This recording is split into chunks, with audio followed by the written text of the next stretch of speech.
Welcome to episode 4 of Gathering Nature. I am super excited because in a minute I'm going all the way to sunny Scotland to meet my partner in plants, the amazing medical herbalist Natasha Lloyd, to talk about today's featured plant.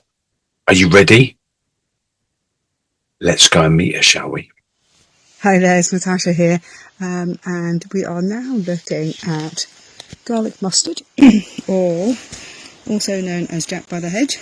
These are its seed pods at the moment. I'm going down into the leaf. These are on their way over now. They're starting to go to seed, and then the energy will go to the root. But there. Let's discuss this one, Jaden. It's a really interesting one. Garlic mustard it is then. You know what? We need to go and chat to Natasha Lloyd.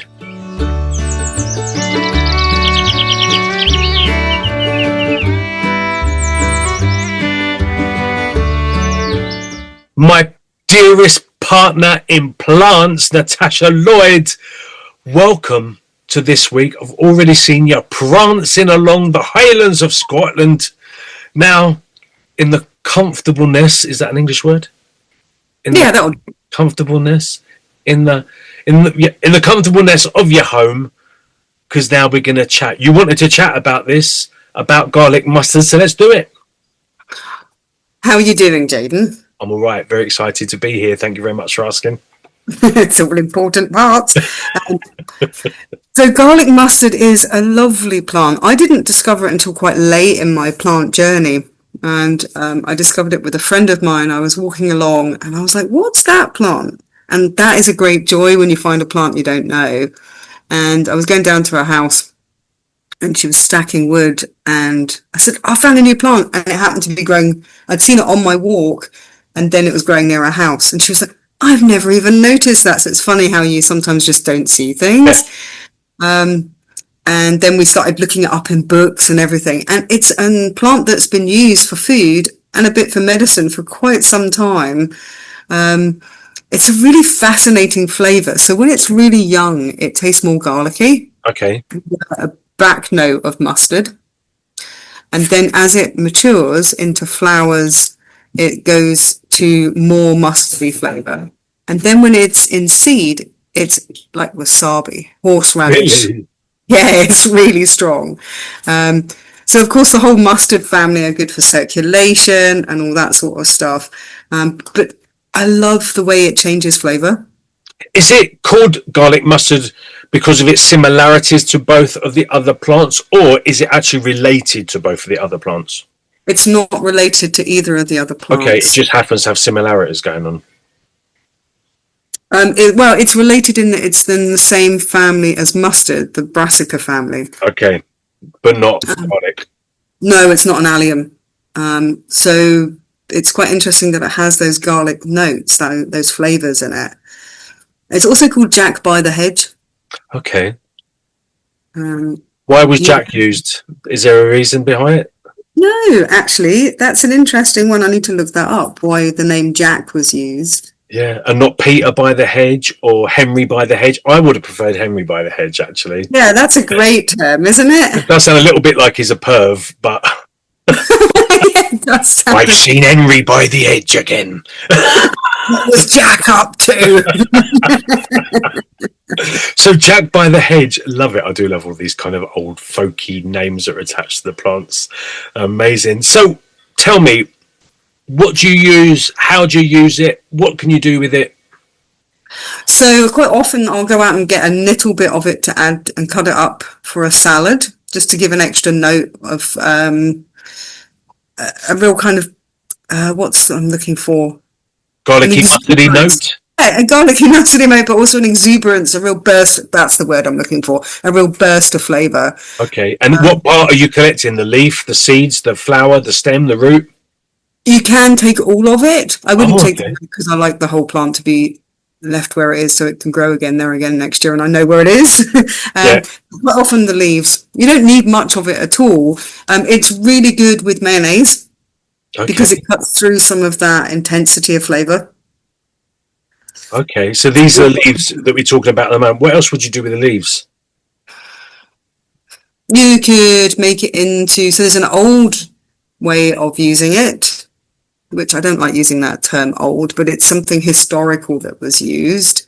But of course, we can still use that just because it was used 50 years ago. Because we're old, darling. We were still alive then. So.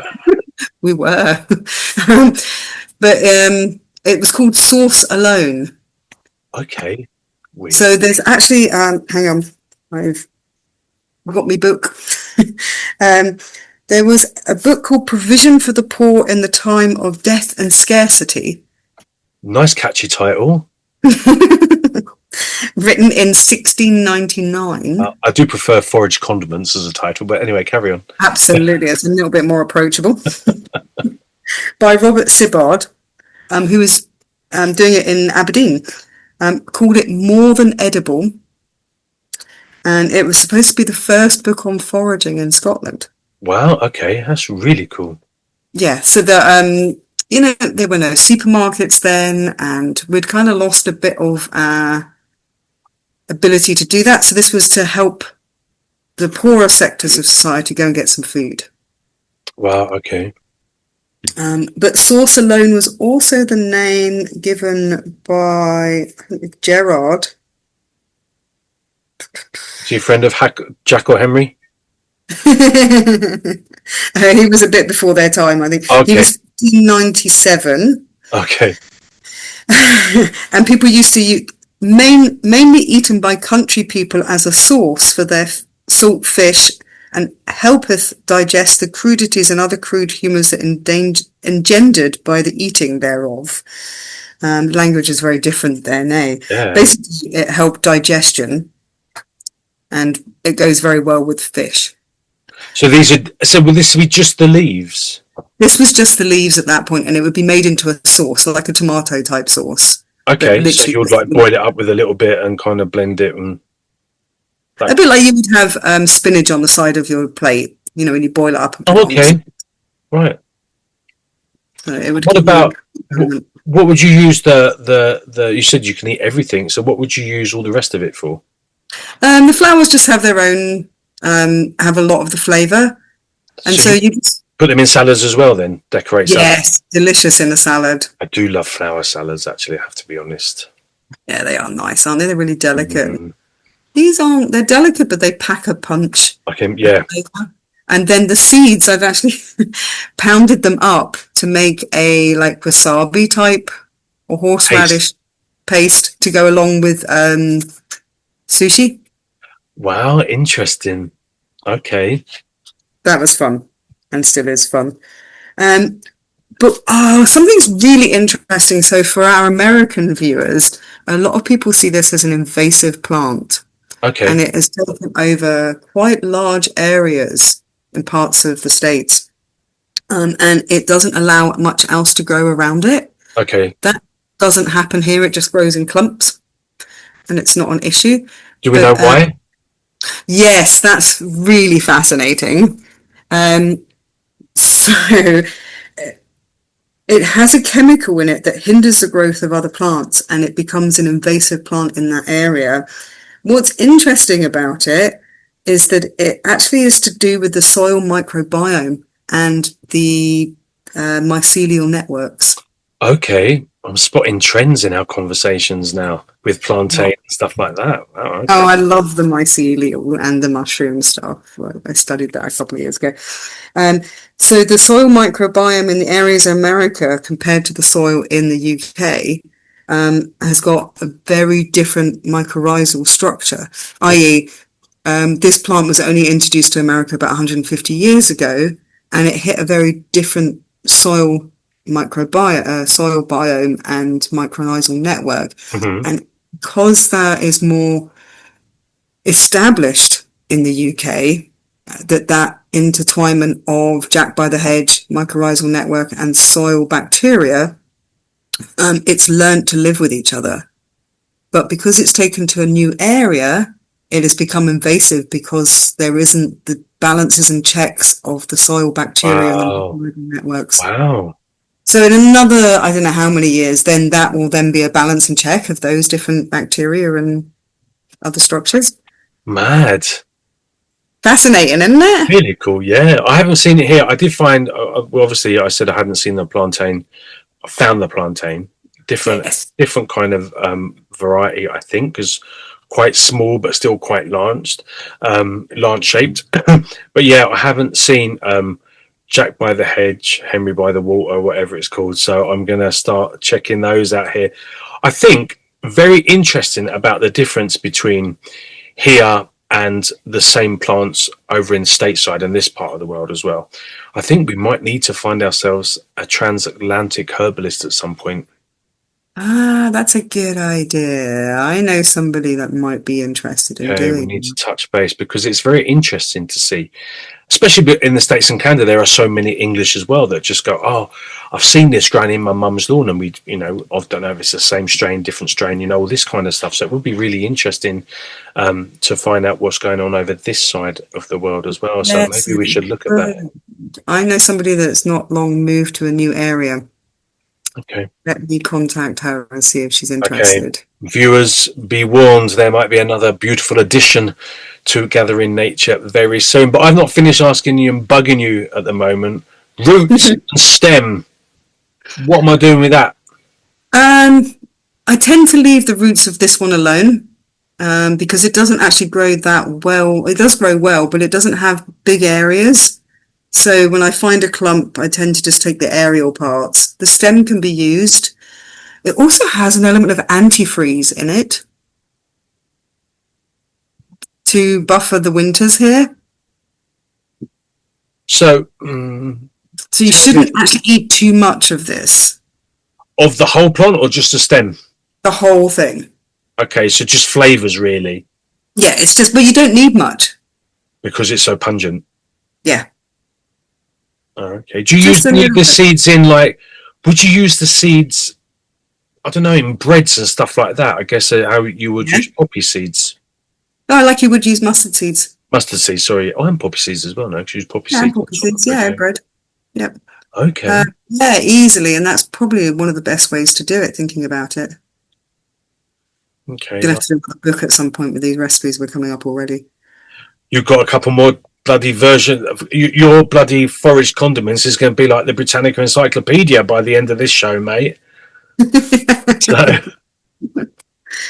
What's also really interesting is it has antimicrobial, so antibacterial properties. okay. And this is the whole plant as well. The whole plant. And there's two particular bacteria, one that I cannot fully pronounce, so I'm not going to embarrass myself by that. But I'd love to see you try. Oh, really? Okay. Yeah. Pseudomonas aeruginosa. Sounds like a spell from Harry Potter. Pseudomonas aeruginosa. It does, doesn't it? Isn't it? Yeah. Oh And my then- God, I've got 2 toes missing. What's happened? You've got a frog's leg coming out your ear. And then very, very common bacteria to us that is on our skin most of the time and causes quite a few infections after, if there's an imbalance, Staphylococcus aureus. It's very, very common. We're all carrying this bacteria. So it's really... Could you use it as a cleanser? Could you use it in like soaps and stuff like that? Could you use it as a homemade soap cleanser? Yes. Do you know what? I might be a bit thick, but sometimes I have quite good ideas. You have excellent ideas, my dear. Yeah, it also contains a lot of vitamin C. Nice. Okay. Nice. So pretty much all of it's a winner then, to be fair. Could you use it as like, would you ever use it in a tea or anything like that? For me, that wouldn't be appealing because I like my teas to be quite Non-minging. fruiting, and I don't want something to I don't want mustard in my tea. No, I guess if you had like flu or cold, it would feel as if it's been knocked out. Probably. That's a good idea. Sometimes like a nice simple chamomile just doesn't really feel that it's doing the trick, even though it might well be. But then you have something that makes you go, oh, like a shot of whiskey, and you can almost visualize every germ being burnt from your soul. I wonder if it would be good for sore throats Maybe. as a gargle, you know. But even for like flu and stuff like that, I guess if it's like highly rich in vitamin C, then that's going to be. It's going to help boost the immune system with that amount of much, vitamin you know. C. but it's more antibacterial than antiviral. So coughs and Oh, okay. colds, So maybe not not. so much. But I'm thinking more sort of skin infections like rosacea and. Well, say, could you make like a tea, not a tea of it, but obviously boil it up in some water and then make kind of like I don't know, like a patch or something of it where you could actually put it over. Would it work putting it over a wound or putting it on a skin condition? I mean, could it be like a topical addition to a skin problem if it's good for skin and stuff? Yeah, I think it would be. So you could. I'm used to using chamomile for a lot of redness on the skin. Okay. But yeah, it could be used for acne if that's caused by Staphylococcus aureus. Okay. So if it was a bacteria, nice little bacteria. Which is the most common one, so you could probably use it as a cleanser, no? As a cleansing tonic or something. yeah, you probably could. And then with the mustard, would that then help close pores off? Interesting. We need to do some experimentation. I don't know. I need to speak to a medical herbalist, you know? I know a few. Okay, let's go. I still can't find the plant, so I'm useless for me, but I'm just, throwing little things out there. But yeah. Or maybe it doesn't grow there. Because it was introduced to the States, so it may not grow there at all. Not yet. No, maybe not. But like most things, the way the wind carries in Mexico, we catch a lot from the States, so I'm pretty sure at some point it'll be here. It might take another 150 years or a Jajan introduction, but I'm sure it'll be here at some point. Like I said, I found my plantain and my dandelions, so I'm already off to a good start. Yeah, great. So, And tell me. Did the plantain taste of mushroom? I didn't taste it because when I brought it home, it had already started wilting. Okay, fair enough. You need it to grow a bit more. So I planted it into a pot, and I'm going to see how I think that part might actually die, but I think I might get a new plant from it. Yeah. So, Was it flower? it was the whole thing. It was starting to come into flower. Okay. So I've kind of planted it. So for as long as I just keep it, maybe I'll get next season or next time it's due for a bit of a sprout. Yeah. But they do, in some of the agricultural lands here, they do use kind of pesticides and stuff. Not all of them, but there are pesticides used. So I probably wouldn't pick it and try it straight from the woods just without not knowing what the wind has brought, to be fair. That's fair enough. But I'm going to see if I can grow it. And here, obviously, nothing's used. So I'm going to see if I can grow it and then taste it. But yeah, dandelions in their plentitude, which is amazing. But I'm not seeing garlic mustard just yet. Anything to add to the garlic mustard legacy? Not off the top of my head. No? Just use it sparingly and enjoy it. Absolutely. What I think, we probably need to go and meet the glamorous resident witch of the West, Jackie Thackway, and see what she's got to say about using this plant magically. That's going to be really interesting. I'm intrigued. Now, I will see you next week for episode number 5. Super excited to see where your Trouser Scotland leads you to. We'll get in touch next week. And people at home, please like, please subscribe, please share, please hit that little tinkly bell so the minute the show goes live, even if I run out of electric and it doesn't go live on the Thursday, you will know the second it is up and awaiting your viewing and your comments. If you have any questions, don't forget, for Natasha or for Jackie, who's going to join us in a minute, please write them in the comment section of this episode so they can answer your queries personally. And don't forget as well, go to Amazon, because our lovely Natasha, her book Forage Condiments, is for sale, and there are lots of recipes that not only feature some of the plants that we're talking about in this series, but other plants as well. A must-have for your kitchen library, I feel. Natasha, thank you so much. Sending you much love from a very warm Mexico today. And I will see you on the sunny plains of Scotland next Thursday. Looking forward to that, Jaden. Take care, lovely. Stay blooming wonderful, you. And you, dear. See what I did blooming? I'll see you later, hon. Take care. Bye-bye. Bye. Come on, Jackie. We're waiting. Natasha, thank you so much, and what a wonderful plant, and thank you for that incredible information. I'm sorry, I'm just not satisfied with everything I want to know about garlic mustard just yet. So let's go and talk to our resident witch, the amazing Jackie Thackway.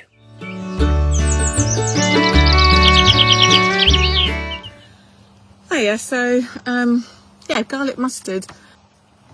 It's not a herb I use a lot, but I have used garlic mustard in various spells and incenses, weirdly, but not often because it's quite smelly. It's garlic mustard. So what do I know about garlic mustard on the magical level? It's a masculine herb and it is aligned to the element of fire. Its flavour gives that clue. It's a hot, pungent, very garlicky, warmth on the tongue flavour. So that's where we get the fire from. And we can use it in similar ways to garlic. So its strong smell and its flavour means that it can push things away. So it can be used in things like protection magic, much like garlic. You can hang it from doors and windows, and it's a plant of quite powerful protection. And the protection, I think, for this is for negative energies. So I have used it in incenses, and it is really pungent to use in an incense. And I've used that in exorcisms or to quieten houses and places that I have worked where there have been uneasy spirits. So it works really well. If you can't make the incense, then just strewing it around the place and even using the leaves in blessed water, a bit like the church will use holy water. You can throw that around the house as well. But it's a really good to grind down into a powder as well. We've talked about powders before, and if you grind this plant down in a powder, again, it's quite pungent. You can scatter that around doorways and windows and around places where negative energy is. After arguing, that's quite a good argument in a house. That's quite good to calm that down. Or places that just feel a little bit off, in inverted commas.